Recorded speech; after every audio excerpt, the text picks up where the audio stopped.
没人看，没有人看，我们都在焦急的等待它的结束，然后把你们两位请进来，没有关心结果。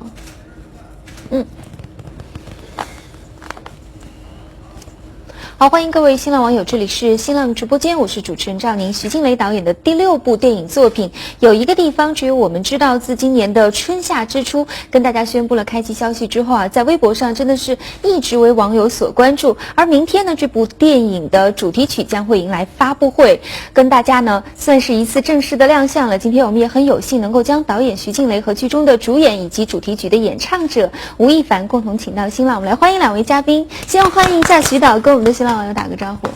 新浪的网友大家好，我是徐静蕾。欢迎徐导，然后欢迎一下吴亦凡，欢迎你。谢谢，大家好，我是吴亦凡，谢谢。现在的心情怎么样？先来问问亦凡，刚才在微博上看到很多的网友都在谈论今天你的这个新发型，说你终于把这个额头给露出来了。我见着他也是这么说的，也是这么说的哈。对，我就是今天把头发放上去的，对，也不是新发型了，其实之前是有类似的发型，但是因为今天的心情比较好，所以就你的意思是说他心情好，我们看他的发型就能知道是吗？代表了吗？也许吧。今天心情反正是往上的这种发型。对往上的代表心情也往上走。对，因为见着他我就说你终于把你的大背头露出来了。我们看这个剧照里面，他好像也是把这个大背头露出来了。对，这个造型应该跟徐导是有关系的哈。对，因为我当时在找他之前，我看了他大量的资料，然后我也比较了一下。那我自己来讲，我觉得包括对角色来说，我觉得那种上去一些的会更，就是我觉得会更帅。当然不同的造型会有不同的感觉吧。所以今天先聊了聊这个亦凡的这个发型，那要聊一聊明天就要跟大家见面的这支新歌了，叫《有一个地方》。对，这我刚才要补充一下，就是亦凡其实不只是唱这首歌，还是创作者。对，他也是制作人，也是写歌词的人。对，那导演看来对亦凡非常之有信心哈，将这样一个工作的这个很多的环节都交给他来操作。因为我们一起工作了几个月的时间，其实我挺相信他的品味的，他的趣味啊，他觉得什么是好的东西啊，我觉得我还挺相信他的。所以包括这首歌出来，我觉得确实是非常好听的旋律，然后歌词写的也很有意境，然后制作上面我觉得也很好。那亦凡可以代表我们电影。徐导过奖了。对，亦凡对这首自己操刀创作的作品是怎样的一个感受？包括创作过程当中有什么样的事情跟大家分享吗？我觉得第一首歌就像我的儿子一样，对，这个是非常非常珍贵以及宝贵的，对。然后因为这也是其实是我自己第一次尝试去制作，然后创作这个环节，然后也是跟我的好朋友一起完成这首歌。然后我觉得反正我自己还是抱有挺高的期望以及期待的。然后我觉得它应该也会比较好的体现出电影的一些情绪，然后能够作为一首不错的主题曲，然后也希望大家会喜欢。看到这首主题曲和我们的电影是有这种呼应的意义在其中。有一个地方，我不知道在这个电影的片名当中，徐导你是承载了一个什么样的含义给这样一个地方呢？其实首先这个电影的名字的动意是跟我自己非常喜欢的一首歌有关系，就叫Somewhere Only We Know。然后我以前把它做过杜拉拉的代替音乐，然后现在还有人说看到那个盗版，就是我没完成的版本的时候，还是那个代替音乐在上面。然后后来我想这个新电影的时候，我就想到这首歌，然后包括故事，我觉得也有很好的一个结合点，所以我就把它翻译成有一个地方只有我们知道。那我觉得这个地方其实既是一个很抽象的，也是一个很具体的，它可以是一个具体的地方，其实也可以是我们心里的某一个地方，就是我们心里的恋人之间，包括甚至朋友家人之间，我们心里只有我们知道的一个共同的地方，或者说给我们感受非常深刻的一个地方。所以在最早还没有这部电影之前，对这首歌仅仅是这样一个歌名就已经打动你了。我相信一定承载了你自己的感情经历吧。我觉得每个人的感情当中，可能真的都会有那么一个地方，或者说那么一种感受，就是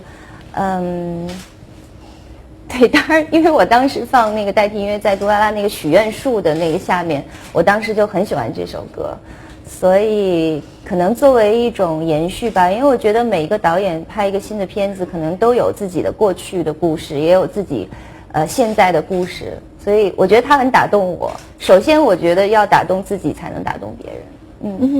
那也想问一下，其实在我看到这样一个电影的名称的时候，也唤起了我的一个情节或者是一个记忆点。我不知道一凡在参与创作过程当中有想到，你曾经是不是也有一个地方是属于你和他，或者是你和你的小伙伴们的？我觉得肯定会有，我觉得每个人都有。然后我觉得对于我来说，其实，那个地方，其实我觉得每个人心中可能都有一个，就是自己心中的一块地方是可能。外人并不一定会知道那是什么东西，但自己会有一个很深的记忆，或者说是一些感触吧。我们能分享一下吗？啊，不可以。能分？没有，不是，就是我觉得每个人都不一样。对，对于我来说肯定会有，比如说跟我的好朋友，我们一起可能小的时候也许，比如说一起打球，比如说一起创作音乐，一起喜欢的东西，一起做的事情，都可以是我心中的一个地方。都可以是，对，就好像我们平时怎么了？两个人相视一笑，看来有秘密在他们中间。这个没有，本来是说我提问题嘛，所以我准备了一堆八卦问题啊。我说一凡你要小心了啊，但是徐导，我们后来在这里他们说我太八卦了，不让我问问题了。徐导，那我这里真的是有一个不情之请，我们将这个地方交给我们，请徐静蕾来暂时没有来做一下主持人，真的非常的，我非常的好奇，或者是说我们所有今天这个在观看我们直播的朋友也很好奇，因为很想知道导演会跟吴亦凡当他们面对面去交流的时候，你会提什么样的问题？在那么几个月的共同工作当中，我相信您一定有了很多新的角度去认识他，好吗？我们把这个时间赶紧交给徐导。亦凡，来，您的那个眼神向您的右边看。这样真的好吗？当然好，我们真的来，徐导。主要不是我要问那些问题，是有很多人托我问很多问题。比如说初恋呐、初吻呐、初夜啊。这个问题非常好，来，亦凡能回答一下吗？我先喝，没有。你先喝水可以。不喝了，没有，对，我很开心今天大家好，我是吴亦凡。然后，对于这个来说，我觉得它还是一个只有我知道的地方，就是它还是一个对于我来说是一个我的一个一个记忆吧，因为都是初什么嘛，都是第一次的一些东西嘛，我觉得可能对于我来说是那比如说初恋是什么时候呢？不记得了。一定要这样吗？这样真的好吗？这是导演，我们要尊重导演，同时对吧？不是我啊，是你的粉丝都说很想知道。对，真的是。对，还有包括他们想知道你是不是裸睡。不是，这个肯定不是，这个不是，这个我真的。所以你回答了一个问题，就是你不是裸睡。对，我们记下了。我不裸睡。所以你穿的多吗？就是你会穿睡衣，还是只穿内裤这种？我会穿睡衣。你会就是上衣也会有对吗？都会整整齐齐的那种睡衣吗？我觉得看情况吧。看情况，什么情况下你会？就是，比如说天气热了，咱们可能就对吧？就可能就把那个上衣可能就脱了。天气冷的话，可能就穿多点衣服睡觉。所以你的初恋是在你的中学吗？没有。初恋没有小学呀？没有。太早了吧？没有。不是。对我幼儿园的时候对。那幼儿园的时候，我特别喜欢一个小朋友，对我跟他说，我说长大以后如果我们还在一起的话，我就娶你。那时候我大概3、4、5岁吧。然后后来呢？后来就没有然后了，就再也没有联系到是吗？没有了。她是一个怎样的一个小女孩，会让你想去跟她说这样的话？她就扎了2个小辫子，然后就挺可爱的。那时候我才3、4岁，我也不记得了。但真的是有这样的情况了。我是觉得那个东西是一个特别纯洁的一个东西，特别一个那个在内心深处的一份我自己想要保留的东西吧。所以其实对谁我都不会说了。是不纯洁的呢？没有了。所以之后你再没有跟另外一个女生去说过同样的话，说如果我们哪一天还在一起，我们就结婚吧。后来有过吗？沉默就是说过。也说没有过不沉默。我是觉得，如果说我特别喜欢一个女生的话，我会去主动的追求她。对，我不是一个被动的人。就你不太喜欢就是别人来追你，你喜欢主动出击的，是这样吗？是看情况了。对。哎呦，那现在有这样的女生吗？目前没有。对，最近一次是有什么事？对对对，我是哪头的？你是哪儿的姐姐？对，最近的一次，对。最近的一次我不知道，我真的记不起来了，因为我其实是挺长时间没有，因为工作事情比较忙。那你很憧憬对吗？就其实你是对，我是一个其实对比较，我觉得是比较恋家的人，我比较想要有一个比较完整的家庭，这是我憧憬的一件事情。但是其实我觉得男孩子应该是事业第一。所以我不会说很着急去怎么样，但是遇到对的人的话，我会去跟他说，那个对的人怎么界定啊？就是感觉来了就闪婚了吗？还是说你有一些标准？对，我喜欢像天使一样的女生，可爱，然后又比较会照顾人啊，性格比较好，比较善良吧，应该说是，都是比较正常的一些标准了，我觉得。徐导觉得还怎么样？还有什么你的朋友有一些什么话题想问的？我们赶紧。你就饶了我吧。好像还有一个问说，你觉得你将来会找一个你的粉丝当女朋友吗？是吗？这样的，我这个我觉得有可能吧。我觉得一切回答对，对不对？因为好像有很多人都跟粉丝还结婚了呢，是不是也很正常啊？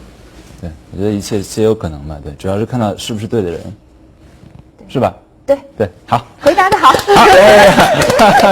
下一个环节。好，聊完了生活当中的吴亦凡对于感情的憧憬啊，过往未来，那也想问问导演，在咱们的电影当中，你为吴亦凡营造的那段爱情是什么样子的？是比较突发的一份爱情吧，而且其实我们当时在设计剧本的时候，也给亦凡设计了其实挺复杂的一个家庭背景，包括他的身世，包括他在电影当中生活的一些状况，但现在还不太好马上透露出来。然后我觉得是非常有意思的一个人物的设定吧。然后亦凡接到剧本的时候也吓一跳，说啊是这样。对，我觉得还挺有意思。然后因为他的外形就是很帅，然后很阳光，很健康，然后也是第一次演电影，但是我觉得他的潜力不止于就是只演一个帅啊、阳光啊、健康的那样的一个男孩，所以其实我给他身上加了很多东西，然后对他来说确实是难度非常大，不太像是一个第一次演电影能就是背负的那么多，但我是觉得他可以，所以也让他挺辛苦的，包括学大提琴啊、学钢琴啊，要学很多很多东西。其实包括我们当时找了那个大提琴老师，他练得很辛苦，可是我在现场一定是要当那种恶人的那种，就是要 push 他去学的已经很辛苦了，还要更辛苦，因为我觉得人是这样的，你必须要通过你有困难，就是人有困难的时候才是真正进步的时候。如果你做任何事情都很简单，那就没有进步，也不会发掘你身上的潜力。所以我是希望，虽然其实有点虐待他，因为当时那大提琴老师都说，看着我旁边站在那儿说这个不行那个不行，就说那你来试试。我说啊，我怎么试试？对，但是我觉得我到现在也觉得这样是对的，因为人只有这样才能让自己的潜力更多的发挥出来，你才能做到更好。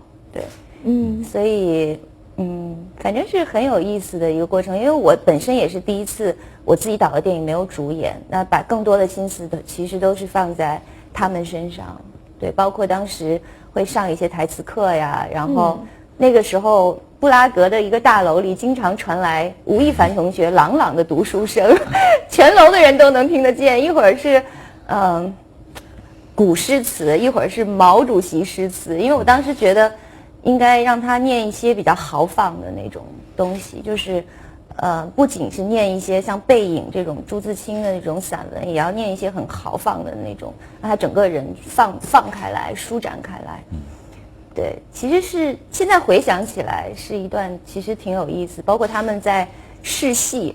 然后我有一天翻出他们那个在试戏的那个视频，都觉得很有意思。其实可能一凡你今天看也还是觉得是最近的事情，可是再过很多年回头看，我觉得那个都是非常宝贵的一个资料，对于你的成长过程当中来说。我们来听一听一凡，你回忆一下那段时间你的课程安排，你的每天都是怎样度过的？我就其实也不是很难了，其实还挺轻松的，就是早上起床上课，然后上完课之后再都上些什么课？就每天都有大提琴课、钢琴课、台词课，哈，是吗？是，不是每天了，也不会那么的残酷，不会那么密集，对。但是可能就是准备的时间之内是比较，比如一个礼拜2-3节提琴课，然后可能读剧本的时间会比较多，台词的时间会比较多，读诗歌的时间是经常的，对。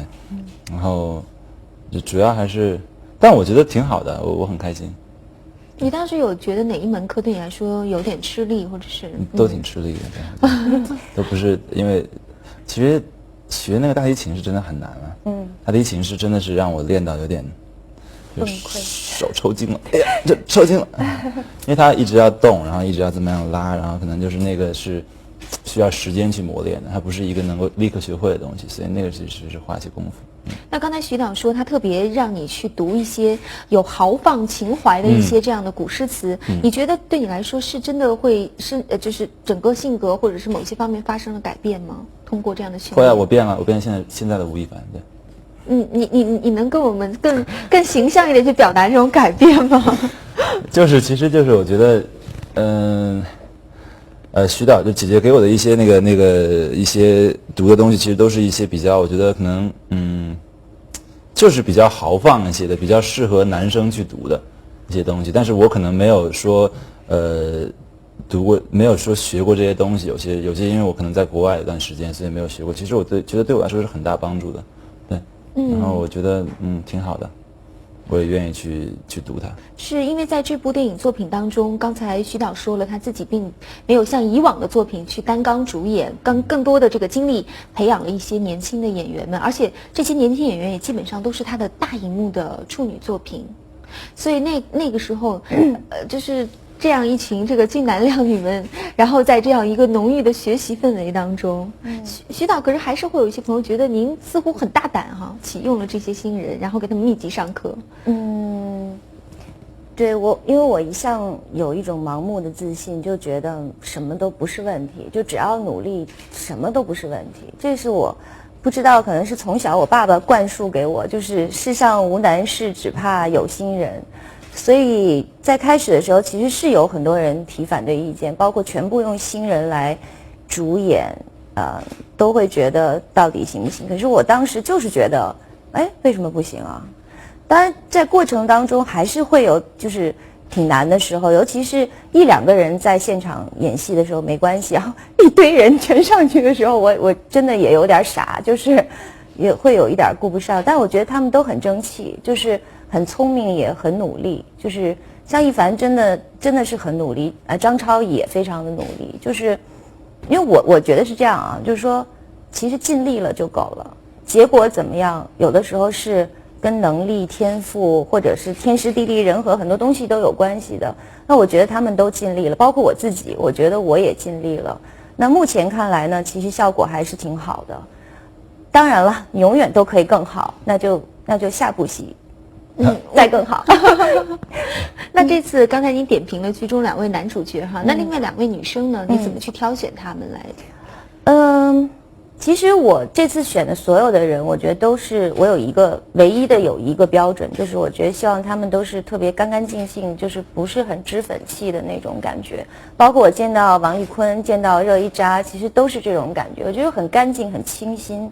因为我们在娱乐圈看到太多的涂脂抹粉，其实我个人来说是很不喜欢那种东西，而且我觉得电影其实还是应该更怎么说，更接近生活，更像人类，而尤其是我们这种类型的电影，并不是一个大家都要那种花枝招展，而是真是活在生活当中的一个人物，对。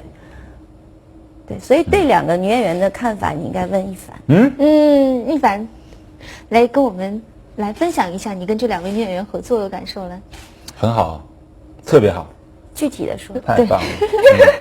因为我觉得，因为其实对于我来说，我是学习阶段了，所以其实每个人对我来说都是一个可能是可以教到我东西的，可以教我一些演戏的方面，可以帮我去带动一个情感。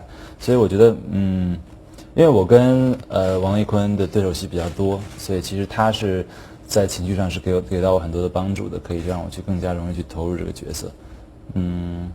然后热依扎呢，他就是一个非常活泼，然后其实大家一起也特别开心。我们之前在拍之前，然后也是一起去吃东西啊，然后可能去外面去玩一玩，附近这样逛一逛，我们几个人都一起。所以我觉得就是每个人都很棒，都有自己不一样的魅力。好像热依扎管你叫爸爸，是不是？啊，有吗？是吗？是不是？还是叫什么来着？我记得热依扎叫你很奇怪的名字，是不是他管你叫爸爸？有吗？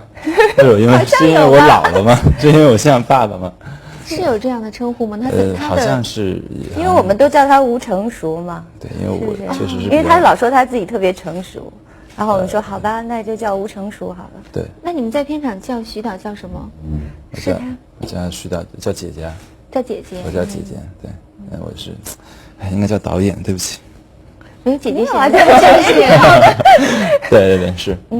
那我问一下这个徐导，那这部电影当中，您的曾经运用的这个黄立行没有出现，那是因为你没有主演，所以就没有选择他吗？谁说他没出现？只是还没有告诉大家他有出现。对，所以他也参演了这部作品。对手戏的人坐在这儿。能说一说吗？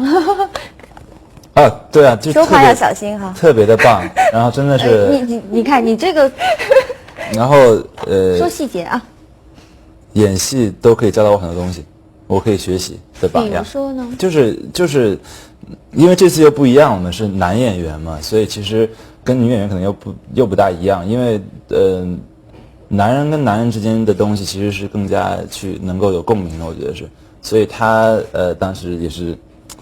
就是给了我很多帮助。那所以你称呼他是叫？我称呼他我应该怎么样称呼呢？我觉得我应该会叫就哥哥吧。对。我如果说我以为你会叫姐夫，会不会被打？姐夫是什么？我就叫哥哥了，对，你叫哥哥，对，我就这么称呼一般。所以这部作品其实到现在我们知道，基本上拍摄的部分已经杀青了。对。然后锁定的是在明年的情人节，对，明年的情人节。对这样一个特殊的这个档期，因为我们知道这个新的一年的情人节其实和贺岁档连得非常的紧密。导演是早就锁定了这个档期，会有什么样的期望啊？因为我这个电影真的就是一个纯粹的爱情片，而且是一个很美好、非常感人的一个爱情片，所以我觉得放在其他任何档期都不合适。所以虽然今年的情人节档跟往年有点不一样，跟春节档会有点接近。那我们当然戏里面有很多家庭啊、生活，只不过是我们现在还没有往外透露出这些的信息。然后另外我是这种，我既然决定的是这里，就像那年亲密敌人的时候。谁来了我也不走，就是既然决定这儿，我们就是站在这儿，谁来了我们也不怕，对，所以就是，而且我觉得目前来看，那些片子我觉得最适合情人节的就是我们这个电影，因为真的我们是一个纯粹的爱情片，就是很有爱的一个电影。我之前也看了一些这个访问当中，你提到希望观众走出影院的时候是非常温暖的，是带有感恩的、感激的一颗心的。对，因为我自己看过类似这样的电影，看完以后你就觉得世界充满了爱。虽然这话说着很肉麻，但是我出了电影院以后，我很感激观众给我这种心情，导演带给我这种心情。包括我还看过一个电影，看完电影情侣都站起来接吻，就是会觉得很珍惜对方。我觉得我当然首先是我很感谢那个导演，他给我带来这么很美好的感受。另外我希望我如果拍一个爱情的电影也能给大家带来这样感受，就是你出了电影院之后，不是觉得哇好黑暗呢，而是觉得就是世界很美好。你看旁边所有的人都是善意的，情感是多么美好的一件事情。那说到这次您这个邀请这个吴亦凡来做这个主演我们都知道他在网络上拥有超高的这个人气，对，您是否也相信这样一个超高的人气会直接转化成为电影的票房力量？我首先相信他是一个非常有潜质的、非常优秀的一个演艺方面的人才，因为他有很多的粉丝，但是我相信他会有更多的粉丝，而不只是。可能以前他在那个韩国的那个团体，他可能有韩流的粉丝。那我相信，其实姐姐也会喜欢他，阿姨也会喜欢他，奶奶、爷爷奶奶也会喜欢他。我其实最重要的，我觉得我是看中他这一点。我觉得他不仅仅于现在这样，他有未来非常大的空间，而且会走得很远。对，确实多年来，我觉得你就很难碰到。其实我跟亦凡后来都说过，就是如果他当时有问题来不了，这戏我不拍了。当时我都说过这样的话，对不对？就是因为其实可能平时你看很多演员，可是你真正赋予在他身上你自己的角色的时候，你就会觉得我要找到最合适的。所以当时最喜欢的、最合适的这个不二的人选。是的，对，所以我就觉得他可以，而且是最好的人选。因为否则的话，像我已经退休2年了，我跟他也说过同样的话，我为什么一定要拍一个电影？我一定要觉得各方面我都满意，我才要拍这个电影。不然的话，我生活挺好的，对，我天天晒着太阳，涂着指甲油，看着电影，挺开心的。所以我既然要做，我就希望做到让我自己各方面都最满意，所以我才会做，不然我就继续放假。对，那亦凡是，这算是，我相信您应该也有很多的电影邀约吧？在这个过程当中有吗？其实那个时候还并不是说很多。所以接到徐导的这份邀请的时候，你当时是自己也非常有意愿向大荧幕上发展，还是被他的这个就是本身的这个导演魅力所吸引？导演魅力是一定是非常大的吸引力的，但是主要也是，当然还有原因是因为我也非常喜欢演戏，我也想成为一个演员，所以我觉得徐导对我是知遇之恩了，对，就是有给我这个机会，然后特别的合拍，然后我也是真的特别开心。那通过这一次的演出，献出了你大荧幕上的第一次的表现，你自己觉得呢？你会对自己作为一个演员是更有信心了，更了解演戏这样一个工作了？因为我还没看，所以我不知道。我希望是还不错吧，那现场呢？现场的时候呢？比如说你在表演的时候，导演是给了你很多的鼓励，或者是给了你更多的信心，让你觉得这条路没有选错。会，一定会给我一些反馈。其实反馈很重要，因为对于我来说，我不知道那个荧幕的背后我是怎么样在表现的，因为我很多东西我拿捏不准。其实真的是一开始我是完全不知道应该要去怎么样去做，但其实就是导演给予我一些反馈之后，鼓励啊，这个不错啊，这个要改进之后，我会慢慢的就进入那个状态，然后就会好很多。所以接下来呢，亦凡你的工作的重心，因为看到明天你也有音乐的作品要跟大家见面哈，那么你是怎么去规划你的未来，你的期望？我非常的喜爱演戏，演戏是我的一个梦想，但是其实做音乐这几年，我也发现音乐其实也是我非常喜欢在舞台上那种感觉，就那份热情，那份激情是只有那种舞台上才能感觉到的。对，因为演戏其实你在演绎别人的人生，其实并不是自己的人生，你可以去诠释很多不一样的角色，会有很丰富。但是音乐其实是自己，所以我觉得我两个都不愿意放弃，我两个都会继续做。对，但是就是可能是看视情况而定吧。有什么时候可能比较适合电影，什么时候比较适合做一些音乐，我会自己去调整。对，那您未来会选择一家经纪公司来继续帮你去打理你的这个工作吗？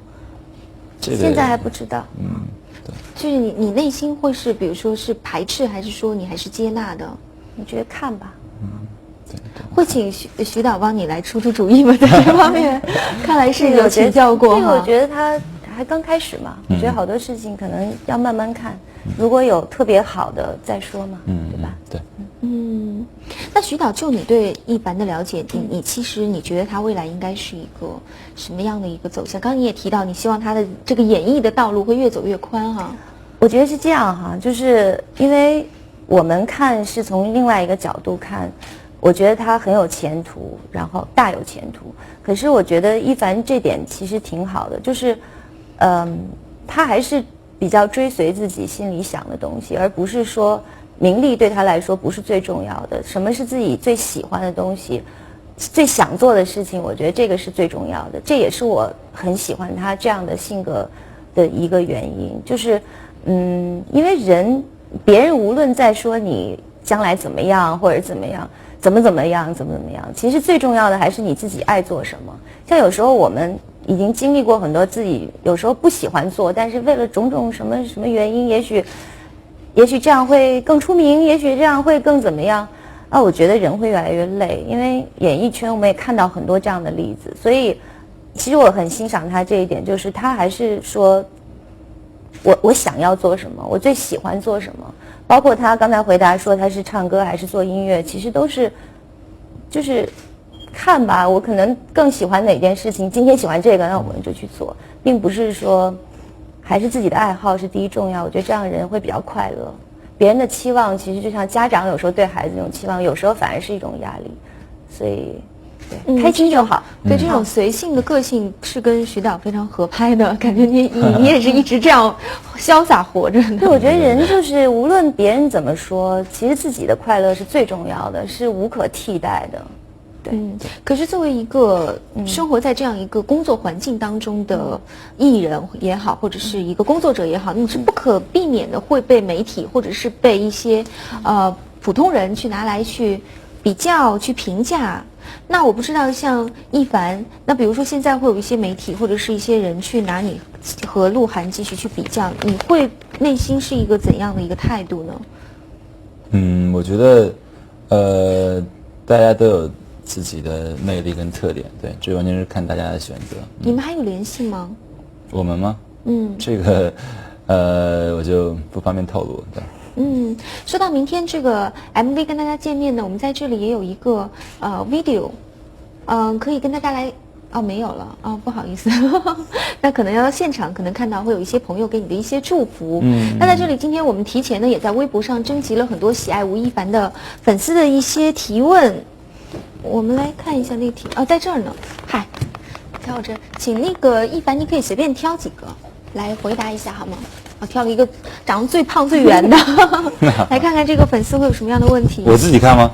那你给我来看。没事，我自己看。你看也可以，你说吧。那我就看了。对，因为我其实并不清楚他们问什么。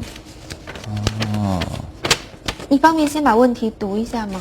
想知道吴亦凡在录音室为了更好的酝酿感情，小酌几杯，是喝白的还是喝啤的还是喝红的？我呀，我是喝啤酒啊。喝啤酒。对。所以，徐导是不是你们拍摄的间隙或者休息的时候，也会大家一起小酌几杯？有啊。他酒量怎么样啊？他酒量挺好的，然后他还会喝了酒以后还知道照顾别人。像有时候我们在那儿玩然后有一些国外的人就来跟我们搭话什么的。然后就看见两个很高大的身影就走近我们，他跟大表哥两个人就来保护我们，他觉得那时候还觉得挺感动的。就虽然喝成，也没喝成那样，虽然喝了一些，但是心里还有知道要保护一起来的女生们。就是本身就是非常有绅士风度。刚才提到的大表哥是，大表哥是他的大表哥所以我们都叫他大表哥。这样子，所以这个网友是问了这个问题，后面底下是什么请问鸡毛姐姐对于吴亦凡同学的字体有什么评价？有没有可能练成静蕾体？说实话，我第一次看他写出来的字，我的第一反应是这种字也敢拿出来。当然，因为他从小在国外读书嘛，所以他写中文的机会不是很多，所以这其实是完全可以理解的。您在你的课程设置里面没给他加一个这个中国的书法课吗？这没有，因为这跟演戏确实没什么关系。其实只要多练就可以，也不需要了，现在都打字。那一凡，我们再抽一个好不好？好。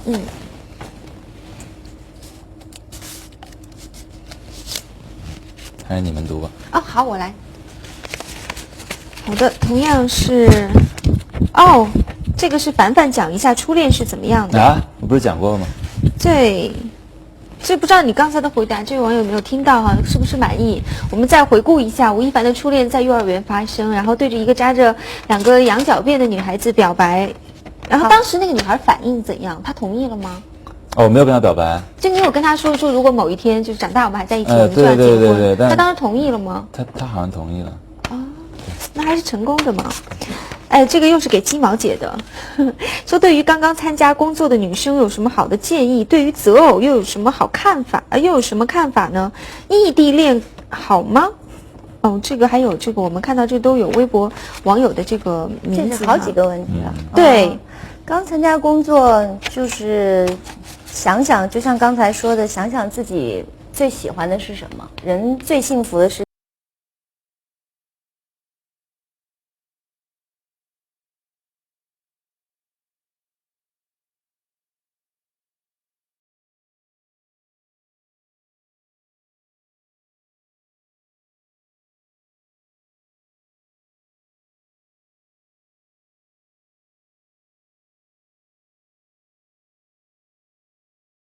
事情就是又赚钱又做自己想做的事情。对，还有什么？就是择偶有什么样的态度？择偶就是多试试呗，你不多试试，怎么知道谁是最适合自己的？然后异地恋的看法？异地恋，我觉得是互相的，就是你要给对方，让他可以信任你，然后也可以从对方身上收到可以信任的信号。我觉得异地恋就不成问题。金毛姐，我也想提个问啊，就之前好多那个媒体访问你哈，后来我们就得了一个讯息，不知道准不准确，就是说徐静蕾是个不婚主义者。不是，我是一个婚姻无所谓主义者，就是有没有我觉得都没关系。但是就是说，你觉得婚姻就可能就是那一时冲动，比如说，因为你没关系嘛，但是也可能会因为一时冲动你就踏入了，就去民政局了。也有可能，谁知道自己有时候会不会脑子突然就瓦塌了？不知道，但是我真的不觉得婚姻是决定幸不幸福的标准。我还是会有男朋友，但我不觉得婚姻好像就一定怎么样，但是也不排斥。就我并不反对别人结婚，别人结婚，如果我觉得最重要的是他觉得幸福不幸福。如果他因为婚姻觉得幸福，我觉得就是好事儿，那就是祝福。对我来说，我觉得无所谓。接不接我都很幸福。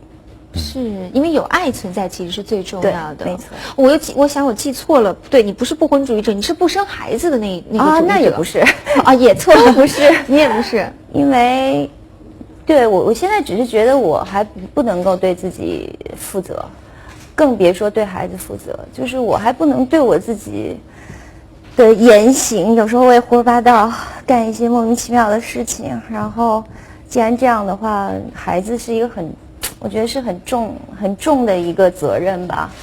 如果我自己都在，有时候像没头苍蝇似的东撞撞西撞撞，孩子不行。有的时候你看啊，吴亦凡坐在这里，他也就20出头的年龄。在我的感觉，我20出头的时候还挺懵懵懂懂，然后每天挺劲儿劲儿的，然后玩，对吧？天天玩，根本就没想过未来。可是坐在这儿，吴亦凡总让我感觉他好像很有，就是他感觉他会有很多的事儿要做。他怎么就那么跟我那个年龄不一样呢？这是他坐在这儿做访问，他有点那个拘谨吧，还是稍微有一点点。生活当中，其实生活中他就是你说的那样，真的呀，对，蹦蹦跳跳的那种。姐姐，对，是有时候。你也会就是贪吃吗？对，我是非常喜欢吃东西的。我怎么听说在拍的时候，好像导演是对你有饮食要求的？就是因为我很喜欢吃，所以最后就被下了一个禁止令。不能吃东西了。对，你说小胖墩儿不要吃了。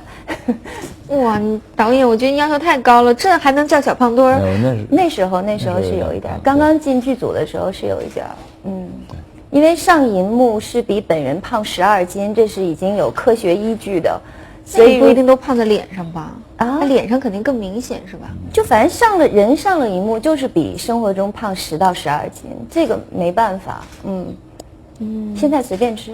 啊，是吗现？在可以，现在是随便吃吗？现在是随便吃的，对，我吃的比较多，因为我是属于那种就是比较吃货型的，对。我很喜欢吃东西，我很能吃的，你是喜欢吃甜的那种？我什么都能吃。坐在那个查理大桥上，夜里3点吃了1桶那个鸡翅，对，炸鸡翅。是吧？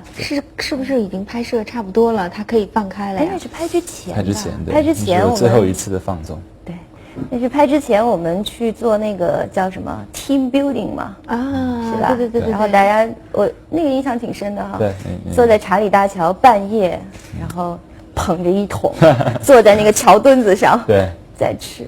这1桶得有多少呀？就是跟国内差不多，就是一大桶这么大吧？炸鸡翅。那我们节约时间，最后一个，我们来看看是哪个网友。我来选。好，我们这次把网友名字给说出来了。这个叫白菜不爱鱼，这位网友的名字，白菜小哥。哎，您这个新门哈，白菜小哥，您的首支原创歌曲有一个地方的创作灵感有哪些？灵感主要来源于电影了，还是对，因为我当时在布拉格的时候就已经有想过这个，主题歌的一些构造，然后当时也是觉得那个要跟这个电影的氛围格调搭才行，所以它一定不是一首比较传统的国内的抒情歌曲，它是应该是风格是会特别一些，但暂时先不公布。是，然后还有就是它的内容上应该也是要跟电影有一些连接的，有一些共鸣感的。